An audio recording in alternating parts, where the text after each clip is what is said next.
বন্ধুরা, আকাশে যখন হঠাৎ সূর্য ঢেকে যায় অথবা চাঁদ অন্ধকারে ঢেকে যায়, তখন মনে হয় প্রকৃতি যেন থেমে গেছে।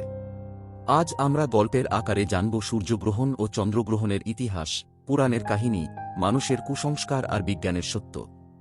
পুরাণের কাহিনী। হিন্দু পুরাণে বলা হয়, সমুদ্র মন্থনের সময় অমৃত কুম্ভ থেকে অমৃত পান করেছিল এক অসুর রাহু। বিষ্ণু দেবতা দেখে তার মাথা কেটে দেন, কিন্তু অমৃত খাওয়ার কারণে সে অমর হয়ে যায়। তার মাথা হয়ে যায় রাহু আর দেহ হয়ে যায় কেতু। বিশ্বাস করা হয়, যখনই সূর্য বা চাঁদকে দেখে রাহু, তখন সে তাদের গ্রাস করতে ছুটে যায়। আর তখনই ঘটে সূর্যগ্রহণ বা চন্দ্রগ্রহণ। কুসংস্কার ও লোকবিশ্বাস। ভারতের বিভিন্ন প্রাচীন সমাজে সূর্যগ্রহণ ও চন্দ্রগ্রহণ নিয়ে ছিল ভয়।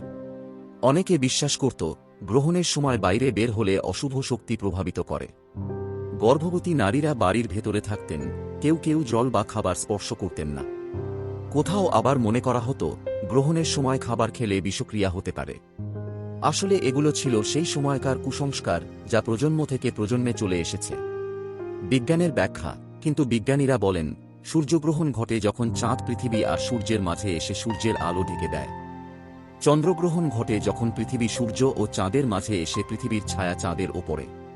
এটা সম্পূর্ণ প্রাকৃতিক জ্যোতির্বিদ্যা ঘটনা, যার সঙ্গে কোনো অশুভ শক্তি বা অলৌকিক কাহিনীর সম্পর্ক নেই।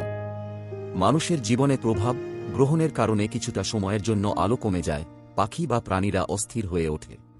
তবে মানুষের শরীরে বা খাবারে এর কোনো ক্ষতিকর প্রভাব নেই।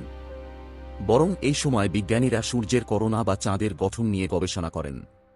তো বন্ধুরা, সূর্যগ্রহণ ও চন্দ্রগ্রহণকে আমরা পুরাণে এক রহস্যময় গল্প হিসেবে পাই, সমাজে এক কুসংস্কার হিসেবে দেখি, আর বিজ্ঞানে পাই এর আসল সত্য।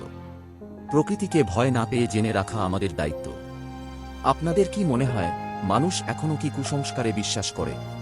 কমেন্টে জানাতে ভুলবেন না। ও এরকম আরও ভিডিও দেখার জন্য চ্যানেলটি সাবস্ক্রাইব করুন।